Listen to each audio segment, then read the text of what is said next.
Aujourd'hui, rejoignez-moi dans mes enquêtes pour faire la lumière sur les prémices très controversées du roman Da Vinci Code. Jésus-Christ et Marie-Madeleine ont-ils réellement eu un enfant? Leur descendance peut-elle être apparentée à l'ancienne lignée royale française qui avait pour nom les Mérovingiens? Pour faire la part de vérité parmi les mythes et les légendes qui alimentent l'extraordinaire roman de Dan Brown, je vais me lancer dans l'étude des chefs-d'œuvre de Léonard de Vinci. Partir explorer les grottes dans lesquelles ont été découverts les manuscrits de la Mère Morte et procéder à l'analyse ADN d'une reine mérovingienne. Mon objectif est de déterminer s'il est possible de retrouver des traces génétiques de Jésus-Christ et de Marie-Madeleine.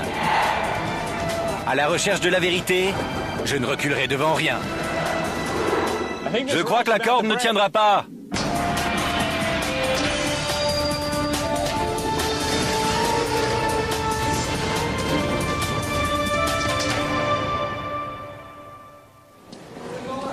Da Vinci Code est un phénomène planétaire, un best-seller et une gigantesque production hollywoodienne.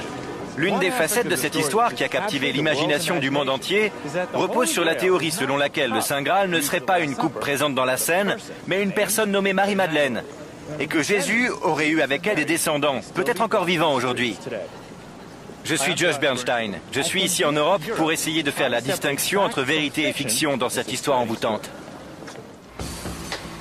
Si une lignée remontant à Jésus-Christ existe réellement, je suis déterminé à faire appel à la science de la génétique pour la retrouver. Mais tout d'abord, il me faut replacer cette histoire fascinante dans son contexte. La scène d'ouverture de Da Vinci Code se déroule à Paris. Et c'est un bon point de départ pour démarrer mes recherches. Nous sommes au Louvre. C'est ici que débute Da Vinci Code, devant l'un des plus grands chefs-d'œuvre de Léonard de Vinci. Le musée est fermé aujourd'hui, mais j'ai organisé pour nous une petite visite privée. C'est Alice Jouve, une historienne de l'art, qui va me guider en ces lieux. Suivez-moi. Fantastique, une visite privée. Dans le roman Da Vinci Code, un conservateur du Louvre est assassiné dans cette galerie où sont conservés les plus célèbres tableaux du monde. C'est la première fois que je la vois. Les œuvres de Léonard de Vinci sont réputées pour la part de mystère qu'elles renferment. Magnifique. Mona Lisa, au sourire énigmatique, est sans doute son portrait le plus célèbre. Mais je suis venu ici pour étudier deux autres œuvres de Léonard de Vinci. D'après le roman de Dan Brown, Léonard de Vinci avait connaissance d'un secret qui aurait pu ébranler les fondements du christianisme. Alors, pour ne pas exposer ce secret au grand jour, le peintre a caché des indices dans ses tableaux. C'est la Vierge au rocher. Quel est le mystère associé à cette toile? Elle relate l'histoire d'un épisode tiré des évangiles apocryphes, durant lequel la Sainte Famille vient accueillir Jean-Baptiste lors de la fuite en Égypte. Et tous trouvent refuge dans cet abri de pierre. Qui est qui? Alice Jouve m'explique que cette toile illustre une rencontre entre Jésus-Christ et Saint Jean-Baptiste, qui d'après certaines croyances aurait eu lieu lors de la fuite vers l'Égypte. Ce voyage est brièvement évoqué dans l'Évangile selon saint Matthieu, mais il est bien plus détaillé dans les évangiles apocryphes qui ne font pas partie de la Bible. Mais Alice Jouve me révèle également que Léonard de Vinci était un novateur. Il ne représentait pas les scènes bibliques selon les attentes de ses clients. Ce tableau est particulièrement ambigu. On a du mal à savoir qui des deux protagonistes bénit l'autre. J'imagine que s'il s'agissait de Jean-Baptiste avec l'archange Uriel, et que c'était Jésus avec la Vierge Marie, ce qui me paraît logique... Oui. Alors on peut affirmer que c'est Jean-Baptiste qui bénit l'enfant Jésus. C'est possible. Mais dans ce cas, pourquoi les dépeindre d'une manière qui porte à confusion? C'est à De Vinci qu'il faudrait le demander. Mais l'œuvre la plus controversée de Léonard de Vinci est bien plus ambiguë encore. Il s'agit d'une fresque ornant les murs d'un couvent à Milan. Elle représente la scène, le dernier repas du Christ.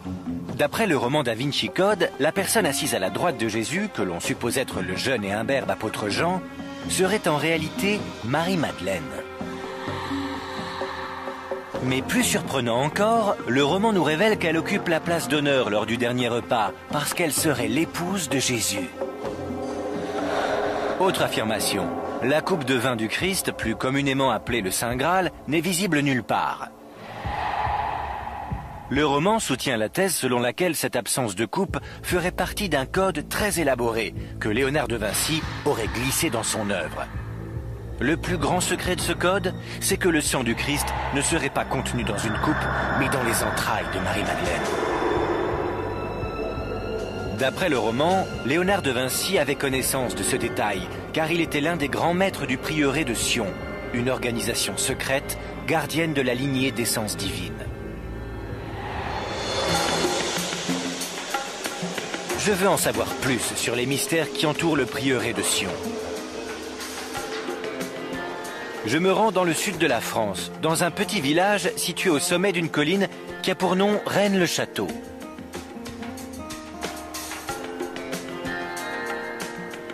Les rumeurs prétendent que c'est ici que furent révélés pour la première fois les secrets du prieuré de Sion au XIXe siècle. L'homme qui a exposé l'affaire au grand jour, un certain Béranger Saunière. L'abbé Saunière était le curé de Rennes-le-Château. C'était un homme d'origine modeste, mais mystérieusement, du jour au lendemain, il se trouva en possession de beaucoup d'argent. Une énorme somme d'argent, dont personne ne put jamais expliquer la provenance. Nous y voilà. Touvia Fogel, qui est chercheur, me montre comment l'abbé Saunière a employé sa mystérieuse fortune. Voici la tour de Magdala, sans doute l'édifice le plus célèbre que l'abbé Saunière ait fait ériger ici à la fin du XIXe siècle. Elle ressemble à une forteresse du XVe siècle, mais c'était sa bibliothèque qui renfermait des centaines de livres et dans laquelle il passait de longues journées à étudier. Et il a fait construire cette tour de bout en bout? Oui, il n'y avait rien auparavant. Mais où est-ce qu'il a trouvé l'argent pour réaliser des constructions comme celle-ci? Certains prétendent qu'il se livrait à un trafic de messes, d'autres qu'il aurait été payé par des membres de l'aristocratie européenne pour trouver des documents concernant leur lignée. Mais il a obtenu cet argent quelque part et à l'époque, cela représentait par ailleurs une somme colossale. Touvia Fogel me fait part d'une autre théorie selon laquelle la fortune de l'abbé Saunière pouvait provenir de pots de vin qui auraient été versés pour garder secrète sa connaissance de la lignée divine. Or, lorsque Saunière a dépensé sa fortune dans ses nombreux projets de construction, il est évident qu'une personne était omniprésente dans son esprit, Marie-Madeleine. C'est pas un peu curieux de faire construire une tour dédiée à une femme considérée comme une prostituée par l'Église? On trouve dans le sud de la France de nombreuses églises dédiées à Marie-Madeleine. C'est un culte très répandu dans cette région. Touvia m'explique que l'abbé Saunière ne s'est pas seulement contenté de dédier la tour à Marie-Madeleine, il a également donné son nom à l'église. Béranger Saunière aurait effectué tous ses travaux après avoir soi-disant découvert des documents cachés dans l'un des piliers de l'église. Apparemment, ces documents livreraient une histoire du christianisme radicalement différente et pour le moins choquante. Il fournirait également des détails concernant une lignée qui s'étendrait de Jésus-Christ à une dynastie royale française du 6e et 7e siècle, les Mérovingiens. Mais contrairement aux assertions formulées dans le roman Da Vinci Code, les Mérovingiens ont réellement existé. Il y a autre chose qui aurait été découvert ou caché dans cette église? Justement, on a procédé il y a 4 ans à un balayage radar. Et juste en dessous de la nef, au centre de l'église, le radar a détecté la présence d'une cavité. Il semblerait qu'un périmètre de 4 ou 5 mètres en partant de l'autel jusqu'à l'endroit où vous vous trouvez marquerait l'emplacement d'une crypte souterraine. Ce qui n'est pas étonnant en soi, sachant que près de la moitié des églises médiévales européennes en possèdent. Vous me dites que le radar a confirmé la présence d'une cavité sous mes pieds? Absolument, il est tout à fait possible qu'il s'agisse du lieu de sépulture d'un membre de la noblesse mérovingienne ou, qui sait, peut-être même d'un roi mérovingien. Mais comment Marie-Madeleine aurait-elle pu être apparentée à une famille royale française du 6e siècle? Et ce lien pourrait-il être génétique?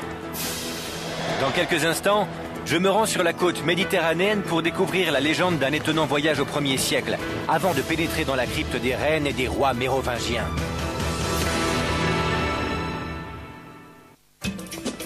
Ma quête pour découvrir la vérité qui se cache derrière l'histoire de Da Vinci Code m'a conduit dans le sud de la France.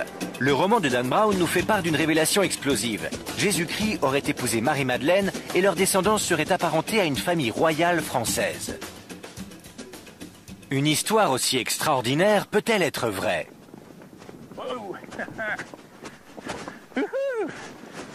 Bienvenue en Camargue.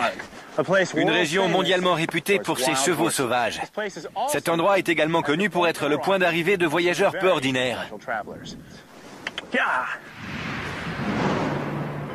D'après une légende locale, ce serait ici que Marie-Madeleine et ses compagnons auraient accosté, au terme d'un long voyage depuis la Terre Sainte. La légende raconte qu'ils fuyaient les Romains, et ils avaient de bonnes raisons de vouloir leur échapper. Marie-Madeleine avait avec elle un enfant qui n'était autre que la fille de Jésus-Christ.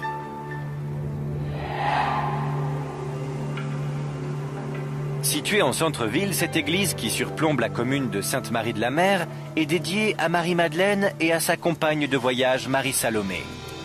Là, ce sont les deux Maries. L'écrivain Tim Wallace Murphy est ici pour me raconter les légendes qui entourent toujours cette église. Aujourd'hui, cette église est dédiée aux deux Maries? C'est ce que la plaque située à l'extérieur, ainsi que l'Église catholique, veulent bien nous laisser croire. Mais dans l'imagination populaire, et plus particulièrement au sein des communautés gitanes du monde entier, elle est dédiée à l'enfant Sarah, qui fait l'objet d'une fervente vénération dans la chapelle.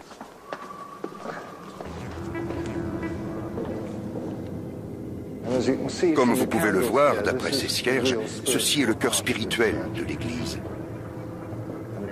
Cette dame est hautement vénérée. C'est donc Sarah? D'après la tradition de l'Église, elle était la servante de Marie-Madeleine et de Marie-Salomé. Selon une autre tradition, elle serait la fille de Jésus et de Marie-Madeleine. Quelle est la probabilité que Jésus ait eu un enfant? C'est incontestable, cela ne fait aucun doute. Il y a 3 traditions juives qui se rejoignent pour renforcer cette thèse. Premièrement, tous les hommes juifs ont pour devoir de se marier et d'engendrer une descendance. Dieu a dit « Allez et multipliez-vous » et le peuple juif était très respectueux de la loi.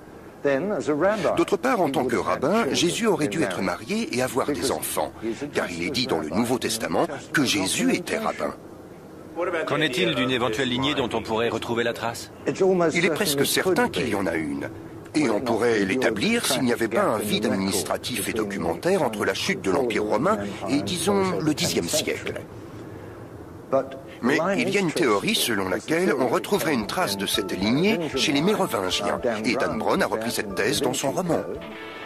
La plupart des spécialistes en études bibliques ne partagent pas la conviction de Tim Wallace Murphy quant à la situation de famille de Jésus.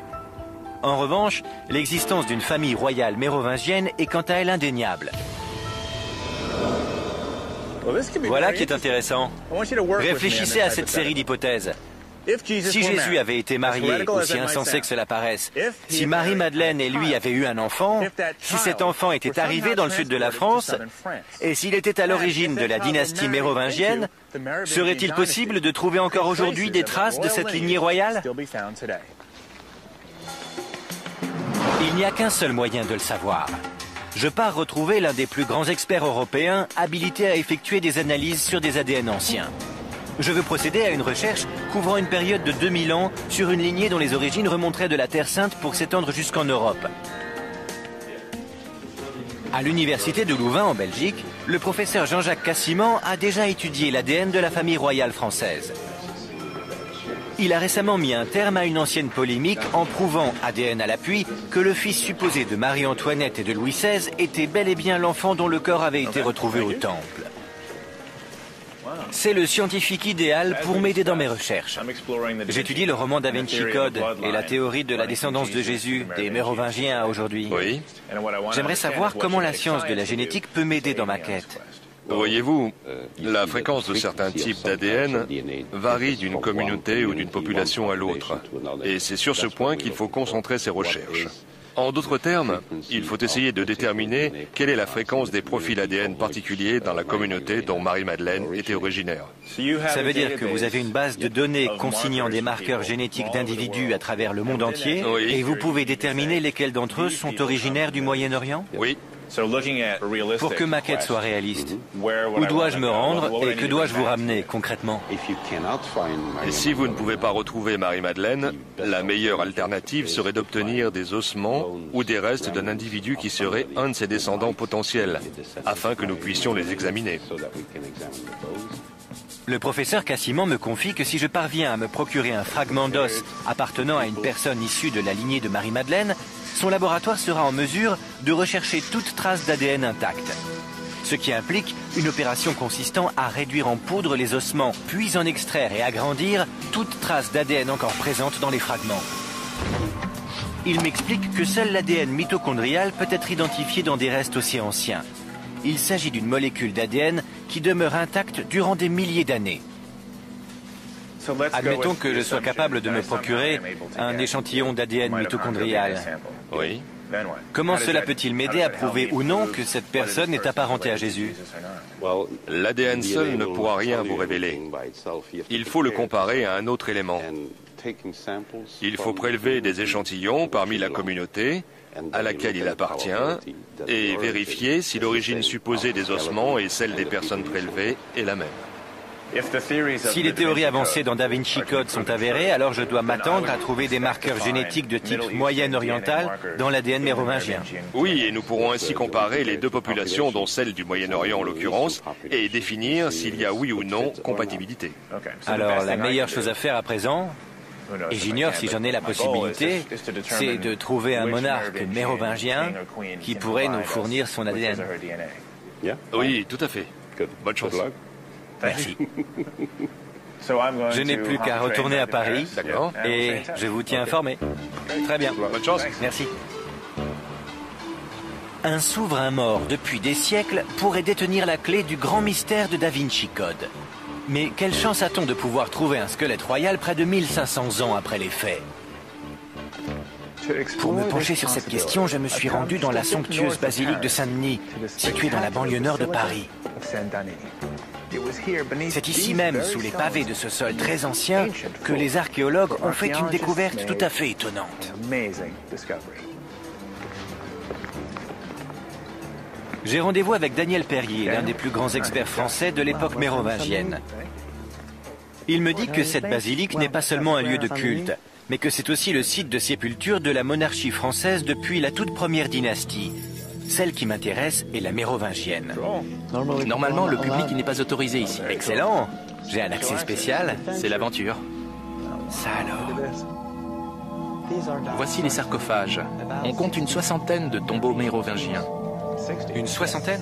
Oui, une soixantaine. Tous des nobles. Tous ces sarcophages, ça donne la chair de poule. Oui. Cet endroit est immense. Oui, et une partie reste encore à dégager.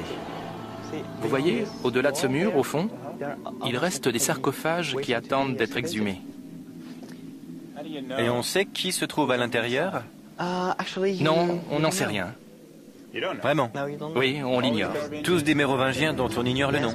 Oui, car il n'y a aucune inscription sur les couvercles. À l'exception toutefois d'une reine prénommée Arégonde, que l'on a pu identifier grâce à ses bijoux. Ah oui, vous savez qui elle est grâce à ses bijoux? Oui. Excellent. Où sont ces restes? Ils se trouvent au musée d'archéologie nationale. Ai-je la possibilité de les voir? Oui, bien sûr. Vraiment? Oui. Parfait. Le sarcophage de la reine Arégonde se trouve désormais à l'étage avec le reste de la monarchie française. Mais sa dépouille est conservée de l'autre côté de Paris, au musée des Antiquités nationales de Saint-Germain-en-Laye. Les restes de la reine Arégonde pourraient constituer un indice d'une importance capitale. Quelles réponses génétiques peuvent nous offrir les ossements de cette reine mérovingienne?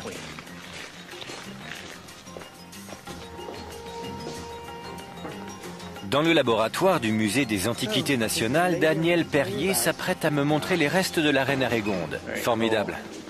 C'est la seule reine mérovingienne formellement identifiée comme telle qui aurait été découverte à ce jour. Voici la reine Arégonde. Et vous m'avez dit qu'on savait qui elle était grâce à ses bijoux. Oui, nous savons que c'était la reine Arégonde grâce à cette bague. On peut encore y lire Aregondis Reginae, ce qui en latin signifie la reine Arégonde. Daniel Perrier me précise que nous avons une certaine connaissance de la reine Arégonde d'après des textes anciens. Elle était l'épouse du roi Clotaire Ier, et ils auraient vécu et régné au milieu du VIe siècle. C'est d'Arégonde que descend toute la famille royale mérovingienne. Le roman Da Vinci Code affirme que la lignée se serait étendue au-delà de la dynastie. Si tel est le cas, l'ADN d'Arégonde est un élément probant pour rechercher d'éventuelles traces d'ascendance moyen-orientale. Est-ce qu'il y a déjà eu des tests ADN effectués sur cette dépouille? Non, hélas. Jusque-là, cela n'a pas été possible. Et si je vous en donnais la possibilité? Ce serait formidable. Alors, si je trouve un moyen d'effectuer une analyse ADN complète de cette personne, comment procéder? Qu'est-ce que je peux utiliser? Les analyses ADN impliquent la destruction de l'objet étudié. Alors, une dent... Je peux prendre une dent? Oui, merci. Une dent. Aucune analyse ADN n'a jamais été effectuée sur un monarque français d'une époque aussi ancienne. Nous sommes les premiers à avoir l'autorisation de le faire. C'est bien plus que de la science approfondie. C'est également un véritable privilège. D'après le généticien Jean-Jacques Cassiman, si la lignée de Jésus s'était mêlée à celle des Mérovingiens, alors les marqueurs génétiques de la reine Arégonde devraient indiquer une origine moyenne-orientale. Ce qu'il me reste à découvrir maintenant, c'est quelle communauté vivant encore aujourd'hui possède le profil ADN le plus proche de Jésus et Marie-Madeleine. L'esprit de Jésus-Christ était peut-être divin, mais son corps, lui, était humain. Alors je peux sans doute réussir à en savoir plus sur sa lignée en étudiant la communauté dont il était originaire. Il est temps de visiter son ancienne patrie, l'État d'Israël. Dans quelques instants, je retrouve la piste de la mystérieuse Marie-Madeleine et je descends en rappel dans des grottes très anciennes, à la recherche d'indices qui pourraient me livrer des informations sur ce que fut sa vie après la crucifixion. Je suis la piste du roman Da Vinci Code. J'ai besoin d'en savoir plus sur Jésus et Marie-Madeleine. Ont-ils véritablement eu un enfant ensemble? Est-ce que leur descendance existe toujours aujourd'hui? D'après la Bible, voici l'endroit où ils auraient tous les deux été vus vivants pour la dernière fois. Jérusalem. J'ai obtenu l'aide de Kent Dobson, un spécialiste des études bibliques. Il est ici en Israël pour étudier la première église chrétienne et l'archéologie biblique. Kent me révèle que la tombe du jardin est la fameuse et dernière demeure où aurait reposé le corps de Jésus. Beaucoup croient que c'est ici que Jésus a ressuscité. À la fin du 19e siècle, un protestant nommé Charles Gordon serait venu ici et aurait identifié la tombe de Jésus en tant que telle. Allons la découvrir. D'accord.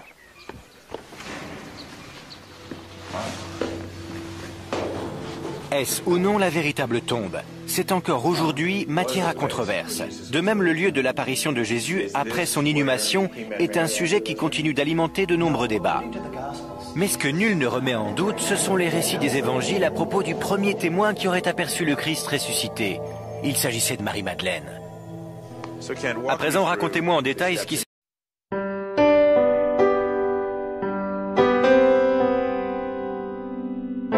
passé après la résurrection. D'après les évangiles, un groupe de femmes serait venu se recueillir sur la tombe de Jésus. Et d'après l'évangile selon Saint Jean en particulier, c'est Marie-Madeleine qui aurait eu en premier une conversation avec Jésus, ici, dans ce jardin. Tout d'abord, elle ne l'a pas reconnu. Elle a cru qu'il s'agissait du jardinier. Puis, au fil de la discussion, elle a fini par reconnaître son interlocuteur et elle prononce le terme « rabboni », probablement en araméen, ce qui signifie « mon rabbin ». Quelle portée cela peut-il avoir si le fait que la première à voir le Christ ressuscité était une femme, et surtout que cette femme en question était Marie-Madeleine? C'est tout à fait singulier, car nous avons affaire à une société très patriarcale, et on peut légitimement s'attendre à ce que les témoins soient des hommes, surtout si cet événement spectaculaire est destiné à être consigné. Or, dans ce cas présent, ce sont des femmes. Elles sont ensuite allées trouver les disciples pour leur raconter ce qu'elles ont vu, mais ils ont refusé de les croire. Pourrait-il s'agir de ce que Dan Brown appelle le féminin sacré, à savoir l'importance des femmes dans cette culture? Il apparaît que les évangiles élèvent la position des femmes au rang de disciples de Jésus, leur donnant ainsi une voix et une place importante. Et si Jésus avait eu effectivement des femmes disciples, cela aurait fait de lui un personnage d'autant plus révolutionnaire que les rabbins n'ont pas pour coutume d'avoir des femmes disciples. Il est surprenant qu'à une époque où la société était totalement dominée par les hommes, cet épisode crucial de l'histoire chrétienne ait été le fait d'un témoin féminin. Mais plus étonnant encore, ce fut la dernière fois qu'on entendit parler de Marie-Madeleine dans la Bible autorisée. Au fil des âges, de nombreuses légendes livrent des versions différentes de ce qu'il advint de Marie-Madeleine après la crucifixion. Selon l'une d'entre elles, Joseph d'Arimathie, le gardien de la tombe du jardin, conduisit discrètement Marie-Madeleine hors d'Israël après la mort de Jésus. Il craignait que les autorités qui avaient condamné Jésus à mort ne s'en prennent à toute personne proche de son entourage, et plus particulièrement à celle dont on disait qu'elle était son épouse, Marie-Madeleine. C'est cette version des événements qui est décrite dans le roman Da Vinci Code. Mais existe-t-il la moindre preuve qui pourrait soutenir cette thèse? D'après le roman Da Vinci Code, les indices permettant de faire la lumière sur la véritable histoire de Jésus, de Marie-Madeleine et du Saint Graal ont été retrouvés ici, dans les grottes de Qumran, en plein cœur du désert de Judée. Une communauté juive religieuse, les Esséniens, vivait sur les hauteurs surplombant la mer Morte à l'époque de Jésus. Ils seraient les auteurs présumés d'une collection de parchemins appelée les manuscrits de la mer Morte. Le roman Da Vinci Code affirme que ces textes, ainsi que d'autres documents retrouvés en Égypte, livreraient une version alternative des événements qui auraient suivi la mort de Jésus. Et maintenant, la descente en rappel. Sur quelle distance on descend? 53 mètres environ. Parfait, d'accord. Ça va être amusant. Ouais, très bien. On se retrouve en bas.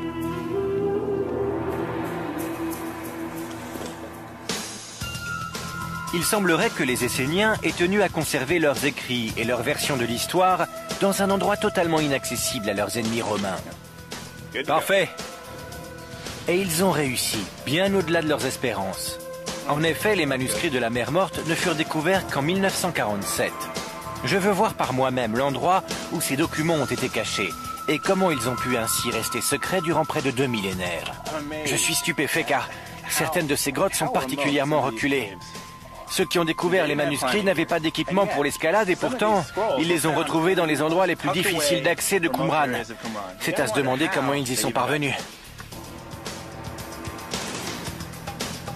Le roman Da Vinci Code indique que les documents découverts ici révèlent ce qu'il advint de Marie-Madeleine après la crucifixion de Jésus. Mais que nous dévoile-t-il réellement au sujet de Jésus et Marie-Madeleine? Il y a des centaines de grottes dispersées autour des falaises surplombant le ravin de Qumran. Pourtant, il faudra attendre le siècle dernier avant qu'on ne commence à les explorer. La plupart des grottes étaient vides. Mais les précieux manuscrits ainsi que des fragments de manuscrits furent découverts dans 11 d'entre elles. Excellent. Ça, ce sont des restes de poterie datant de la période du Second Temple. Ça fait 2000 ans qu'elles sont là, c'est incroyable. On va voir jusqu'où on peut remonter. Quelle poussière! Allons-y.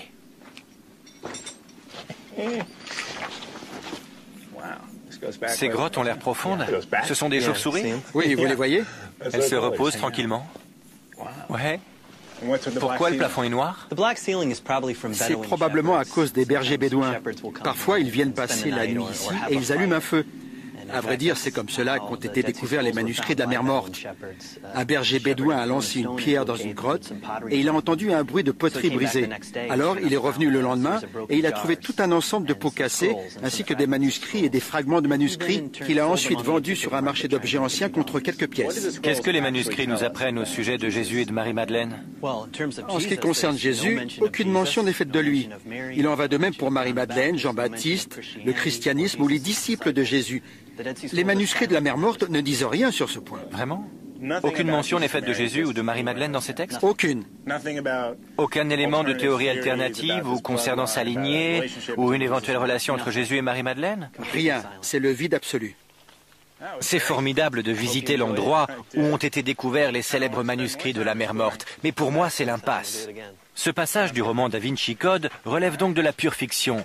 D'après Kent Dobson, les manuscrits de la mer Morte ne font aucune mention de Jésus ou de toute autre théorie parallèle relative au Saint Graal. Cependant, Kent me confie que les autres documents retrouvés en Égypte et mentionnés dans le roman Da Vinci Code existent réellement et qu'ils citent Jésus et Marie-Madeleine. Ces versions alternatives de l'histoire chrétienne sont appelées les évangiles gnostiques.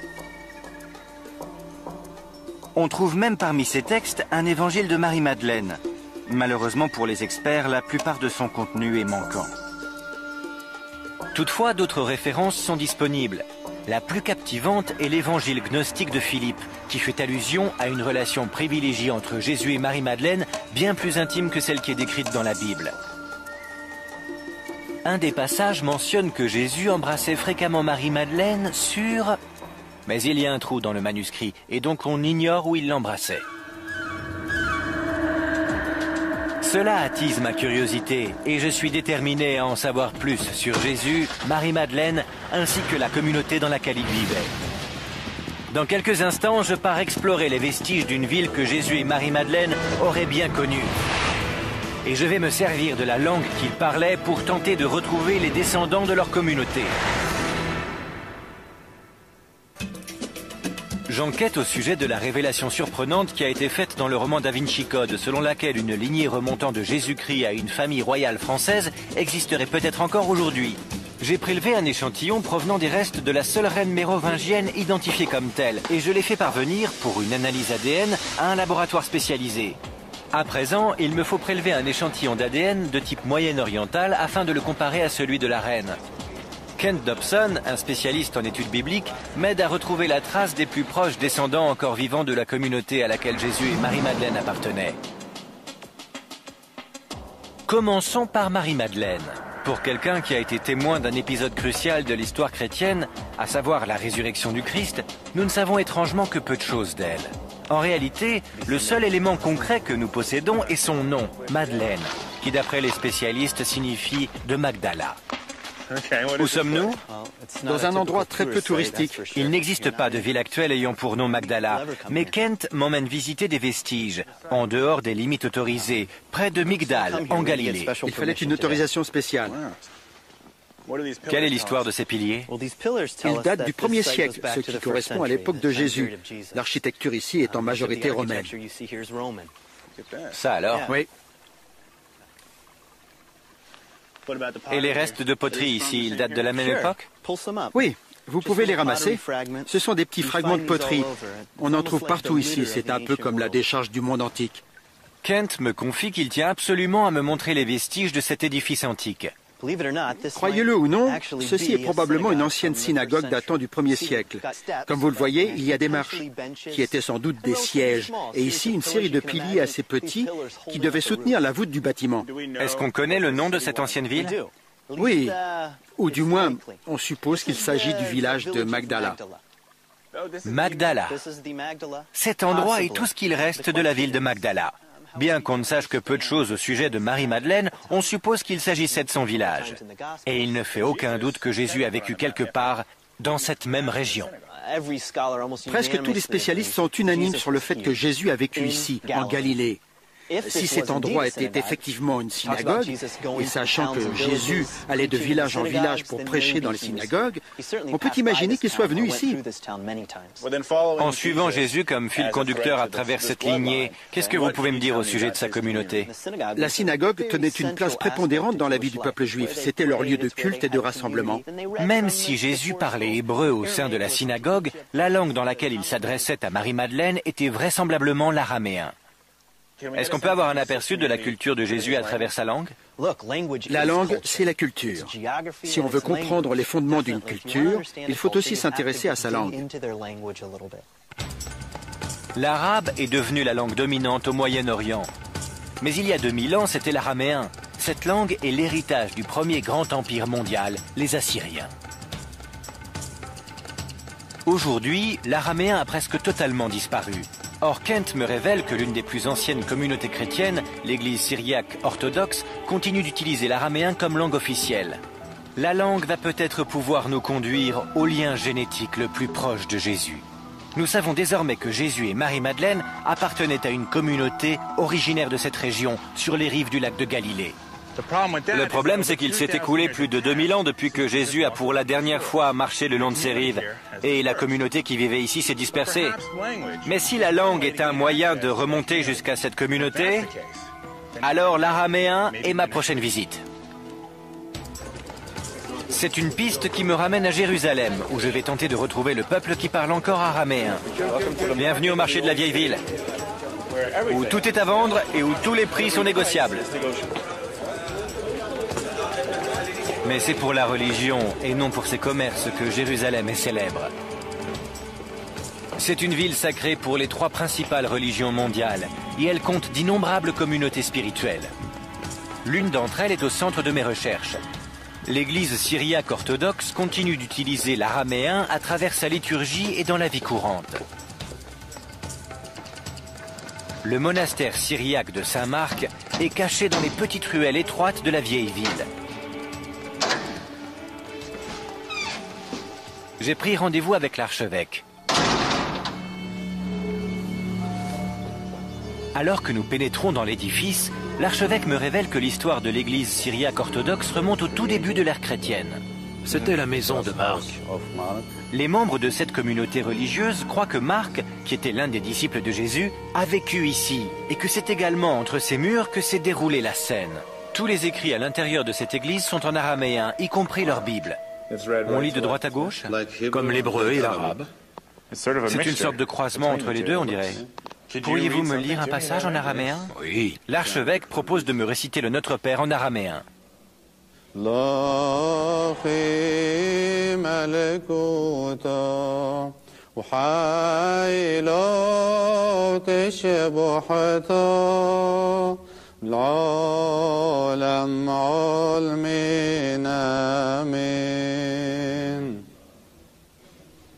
C'est étonnant parce que quand je regarde ces écrits, j'ai du mal à les lire. Oui, par contre, quand je vous entends, je comprends. Je parle hébreu et j'ai compris environ 15% de ce que vous avez dit. Il y a des similitudes entre les deux langues. C'est très proche. À vous entendre, oui, mais quand je regarde ces écrits, Ce n'est pas facile à lire. c'est incroyable, car pour moi, c'est quelque chose qui a un sens particulier. En hébreu, on dit Todaraba. Ce qui veut dire merci beaucoup. Et en araméen, Taodirabo. C'est très proche. Et comment dites-vous shalom? Shlomo. Shlomo pour Shalom. D'accord. C'est très proche. On est frères alors? Oui, on est frères. Cette église est manifestement très ancienne, mais ce qui m'intéresse, c'est le lien direct que ce peuple prétend avoir avec Jésus-Christ. Cette communauté qui continue de parler et de prier en araméen est convaincue que les liens qui unissent leurs familles remontent jusqu'à Jésus-Christ? Oui, c'est ce que nous croyons. C'est votre croyance. Parce que nombreux sont ceux qui prétendent avoir une relation particulière avec Jésus à travers la foi, mais ils ne revendiquent pas pour autant un lien génétique. Naturellement. Pour vous, ça paraît évident, mais pour moi, c'est tout à fait extraordinaire. On en est fiers. L'archevêque considère que les membres de l'église syriaque ne sont pas seulement des disciples de Jésus, ce sont aussi ses descendants. Si tel est le cas, ce sont sans doute les êtres les plus proches de la lignée de Jésus que je serai amené à rencontrer. Nous sommes issus de la même famille, du même groupe génétique et spirituel que notre Seigneur. Je voudrais vous poser une question qui risque de vous paraître étrange. Allez-y. Vous seriez d'accord pour que je fasse procéder à des analyses ADN sur des membres de votre communauté? Bien sûr. Je vais seulement prélever un peu de salive sur un bâtonnet. Vous avez mon accord. C'est totalement indolore. Ces échantillons d'ADN seront ajoutés à la base de données des groupes génétiques du Moyen-Orient dont le professeur Cassiman m'a parlé. Mais pour corroborer la thèse d'une lignée d'essence divine soutenue dans le roman Da Vinci Code, encore faut-il que la reine Arégonde possède un marqueur génétique du groupe moyen-oriental. La grande question est quel verdict va-t-elle livrer? C'est fait. Merci. J'ai vu des chefs-d'œuvre artistiques majeurs, enquêter sur des sociétés secrètes et prélever des échantillons d'ADN royal. Il ne me reste plus désormais qu'à ramener ces prélèvements en Europe afin de rassembler toutes les pièces du puzzle. Dans quelques instants, j'apprends la vérité à propos de certains documents ayant servi de base au Da Vinci Code. Et je fais appel à la science de la génétique pour découvrir s'il existe éventuellement une lignée remontant à Jésus et Marie-Madeleine qui existerait encore aujourd'hui. J'ai suivi la piste des énigmes de Da Vinci Code, essayant de faire la part entre réalité et fiction. J'ai voyagé à travers l'Europe et le Moyen-Orient à la recherche de preuves sur l'existence d'une lignée apparentant Jésus-Christ à une dynastie royale française. J'ai réussi à mettre la main sur les ossements d'une reine vieux de 1400 ans. Et je suis parti en quête d'un éventuel ADN identique parmi l'une des plus anciennes communautés chrétiennes au monde. L'analyse des échantillons d'ADN prend un certain temps. Aussi, je vais en profiter pour enquêter sur un dernier mystère en attendant les résultats. D'après le roman Da Vinci Code, une société secrète ayant pour nom le prieuré de Sion serait la gardienne du secret de la lignée divine. La seule preuve de l'existence de cette organisation secrète est une liste de ses membres. Elle fait partie d'une collection de documents appelés les dossiers secrets. Que signifient exactement ces documents ? Je me trouve actuellement à la Bibliothèque nationale de France où je viens d'obtenir l'autorisation spéciale de les consulter. Allons les découvrir ensemble. Les dossiers secrets ont soulevé un vif émoi lorsqu'ils ont pour la première fois été rendus publics, en 1975. Ils ont servi d'inspiration à plusieurs romans, dont Da Vinci Code. Ils sont désormais conservés dans les coffres de la bibliothèque. Mais Alice Jouve a organisé pour moi une consultation spéciale sur support microfiche. Ce sont les fameux dossiers secrets. Tout à fait. D'où proviennent-ils? Ils ont été déposés à la Bibliothèque nationale en 1967. C'est très intéressant. Puis-je voir de quoi il parle? Bien sûr. Il s'agit d'un ensemble de coupures de presse, de documents, de lettres et de cartes. Il y a également un arbre généalogique de la dynastie mérovingienne qui montre notamment le roi Dagobert II. Oui, ce nom m'est familier. C'était un roi mérovingien qui a été assassiné en 679. Je vois. Alice Jouve m'indique que l'une des ramifications de l'arbre généalogique mérovingien s'étend jusqu'au XXe siècle. C'est donc la base du Da Vinci Code. Oui, mais c'est une mystification. Qu'est-ce que vous dites?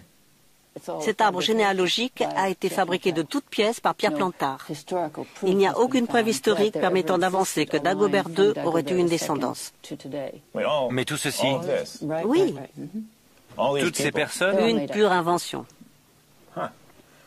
qu'y a-t-il d'autre? On y trouve également un autre document très intéressant, une liste des grands maîtres du prieuré de Sion. Et là, vous remarquerez le nom de Léonard de Vinci. Ah oui, Léonard de Vinci, 1510-1519.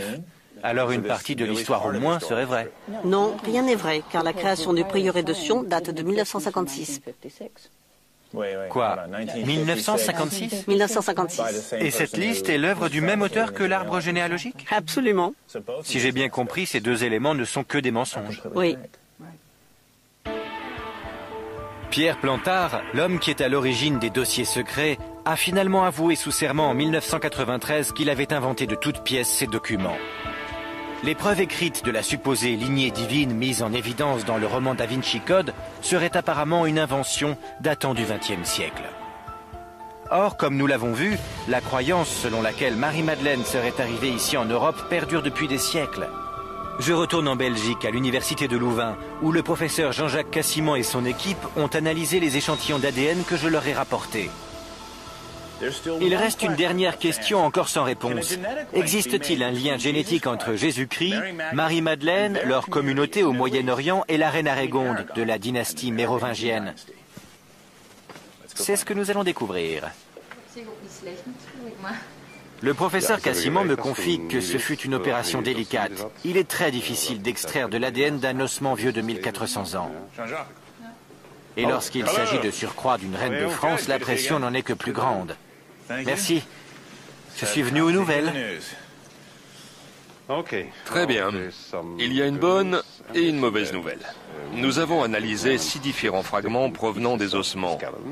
Et sur 5 d'entre eux, les résultats sont inexploitables, soit parce qu'il n'y a pas de traces d'ADN. Le professeur Cassimant recherche toujours au moins 2 séquences ADN identiques sur des ossements pour assurer la pertinence de ces résultats. Et malheureusement, il ne les a pas encore trouvés. Mais la bonne nouvelle, c'est que le dernier fragment qui provient d'un os du pied nous a donné une séquence parfaitement distincte et l'indication qu'il contient suffisamment d'ADN. C'est une grande nouvelle. Oui. Vous avez le premier ADN d'un membre de la monarchie mérovingienne? Absolument. D'accord. Et quel est le résultat de la comparaison avec la séquence ADN des familles du Moyen-Orient? Eh bien, les résultats à ce jour font explicitement ressortir qu'il s'agit d'un ADN typique du groupe européen. Européen. Et pas du Moyen-Orient. C'est clairement un ADN caractéristique des populations européennes. Si c'est bien un ADN de type européen et non pas moyen-oriental, alors la théorie d'une lignée royale remontant de Jésus-Christ à aujourd'hui paraît improbable. Oui, ce serait un miracle. Mais c'est une belle histoire. Effectivement. Mais j'imagine que de nombreuses personnes espéraient trouver une certaine part de vérité dans cette théorie. Et maintenant, le château de cartes vient de s'effondrer. La science n'aide pas, c'est clair. J'ai donc appris 2 choses essentielles. D'abord que les preuves documentaires sur le mystérieux prieuré de Sion étaient fabriquées.